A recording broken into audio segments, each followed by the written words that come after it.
এতেকাফ কি? এতেকাফ হলো আল উকুফ থেকে অবস্থান করা, নিজেকে কোনো একটি জায়গায় বৃত্তবন্দী করা। পরিভাষায় এতেকাফ হলো আল্লাহর সন্তুষ্টির জন্য আল্লাহর ঘর মসজিদে অথবা নারীর জন্য ঘরের কোনো একটি কোণায় কোনো একটি জায়গায় নিজেকে নির্ধারিত সময়ের জন্য সীমাবদ্ধ করা, এর নাম এতেকাফ। এতেকাফ তিন প্রকার।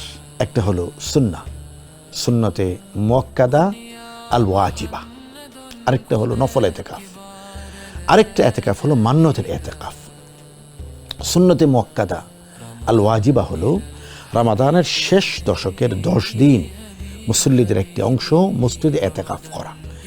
এটা সুন্নতে মুআক্কাদা। রাসূল করিম সাল্লাল্লাহু আলাইহি ওয়াসাল্লাম যতদিন বেঁচে ছিলেন এই এতেকাফ করেছেন। আল ওয়াজিবা এই কারণে যে মহল্লার মধ্য থেকে যে কোনো এক অথবা একাধিক ব্যক্তি যদি এতেকাফ মসজিদে করেন তাহলে সকলের পক্ষ থেকে এটি আদায় হয়ে যাবে। আল্লাহ না করুক যদি কেউ না করেন তাহলে সকলেই গুনাহগার হবেন। এই জন্য সুন্নাতে মুআক্কাদা আল ওয়াজিবা আল কিফায়া, বিভিন্ন নামে এটা ফিকহের কিতাবে এসেছেন। নফল এতেকাফ হলো কোনো ব্যক্তি যখনই মসজিদে যাচ্ছেন তখন তিনি নিয়ত করলেন যে আমি যতক্ষণ পর্যন্ত মসজিদে থাকবো এটা আমি আল্লাহর জন্য এতেকাফের নিয়ত করলাম। এটা সুন্নাহ, মুস্তাহাব আমল। এটা নফল এতেকাফ। 10 দিনের মধ্যে এমন হতে পারে যে কোনো ব্যক্তি শুধুমাত্র রাতে থাকেন, দিনের বেলা অফিস আদালত করেন, তো তিনি নফল এতেকাফ। 3 নম্বর এতেকাফ হলো মান্নতের এতেকাফ। আল্লাহ আমার যদি ছেলে হয় আমি মক্কা শরীফে এতেকাফ করব, আমার যদি মেয়ে হয় আমি মদিনা শরীফে এতেকাফ করব। এই ধরনের এতেকাফকে বলা হয় মান্নতের এতেকাফ। এটা আবশ্যক। তো সাধারণত সুন্নতে মুআক্কাদা আল ওয়াজিবা যেটা আমরা রমাদানের শেষের দশকে করি, এটি আমাদের মধ্যে বেশি পরিচিত। আরেকটি প্রশ্ন যেটা খুবই গুরুত্বপূর্ণ, প্রশ্নটা আমি ভেবেছিলাম যে এটির জন্য আপনাদের কাছ থেকে আসে। নারীরা কি এতেকাফ করতে পারবেন? করলে কোথায় এবং কিভাবে করবেন? খুবই চমৎকার প্রশ্ন। অবশ্যই ইসলাম নারীদেরকে এতেকাফ করার সুযোগ দিয়েছে।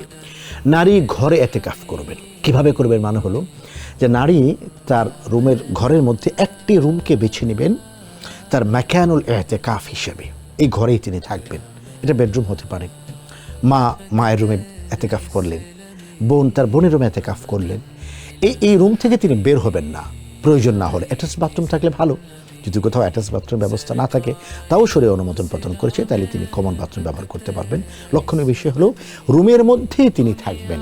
বিশেষ কোনো প্রয়োজন হলে ওযু, ইস্তেঞ্জা, বাথরুম, ওয়াশরুম, খাবার আনতে হলে তিনি যাবেন, আর বাকি সময় তিনি রুমে অবস্থান করবেন। এক্ষেত্রে একটি বিষয় হলো যে নারী রুমে এতেকাফ করছেন, পরিবারের অন্যদের দায়িত্ব হলো তাকে সহযোগিতা করা। তিনি ইবাদতের মধ্যে নিজেকে আবদ্ধ রেখেছেন, নির্বিষ্ট রেখেছেন, অন্যরা তাকে সহযোগিতা করে। এটি ইসলামের বিধান। পরের প্রশ্নটা আরো সুন্দর। এতেকাফের জন্য নিয়ত কিভাবে করতে হবে? আলাদা করে মুখে বলা জরুরি কিনা? হ্যাঁ, এতেকাফের ক্ষেত্রে নিয়তটা একটু করে নিতে হবে। 19 রমাদান ইফতারের আগে, মাগরিবের আগে আমাদেরকে 19 রমাদান দিবাগত যে রাতটি, এটি হলো 20 রমাদান শুরু। তো আসরের পরে মাগরিবের আগে আমাদেরকে নিয়ত করতে হবে, আল্লাহ এই 10 দিন আপনার সন্তুষ্টির জন্য আমি এতেকাফ করার নিয়ত করলাম। পুরুষরা মসজিদে গমন করবেন, নারীরা তার গৃহের কোনো একটি কোণে অথবা একটা রুমে গমন করবেন। এটি হলো যদি সুন্নতে মুআক্কাদা আল ওয়াজিবা এতেকাফ কেউ করতে চান।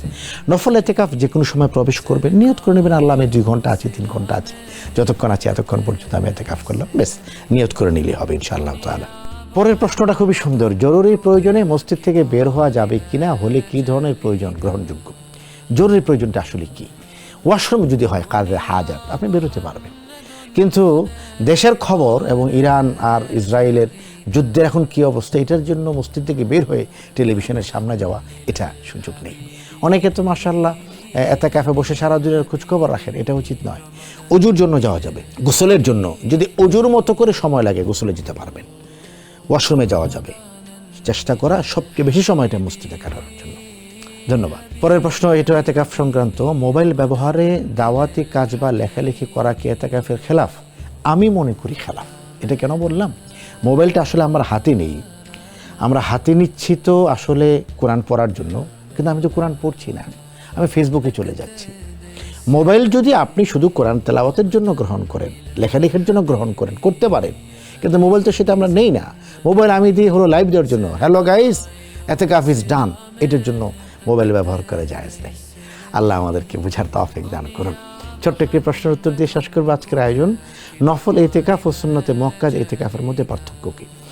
নফল ইতিকাফ হলো যে কোনো সময়ের জন্য করা যায়, 1 ঘন্টার জন্য করা যায়, 1 রাতের জন্য করা যায়, 1 দিনের জন্য করা যায়। সুন্নতে মুআক্কাদা ইতিকাফ হলো একেবারে 10 দিন। 19 তারিখ বিকেলবেলা সন্ধ্যায় মাগরিবের আগে তিনি প্রবেশ করবেন, ঈদের চাঁদ দেখার পর তিনি বের হবেন, এর মাঝখানে তিনি বের হবেন না, প্রয়োজন ছাড়া তিনি মসজিদের সীমানার বাইরে যাবেন না। এটা হলো সুন্নতে মুআক্কাদা। এই জন্য এটার সীমানা খুব কঠিন এবং এটাকে রক্ষা করাও কঠিন, এবং এটা সবচেয়ে বড় ইবাদত। রাসূল করিম সাল্লাল্লাহু আলাইহি ওয়াসাল্লাম রমাদানুল কারীমে সবসময় ইতিকাফ করেছেন। যে বছর তিনি ইন্তেকাল করবেন এর আগের বছর তিনি 20 দিন ইতিকাফ করেছেন।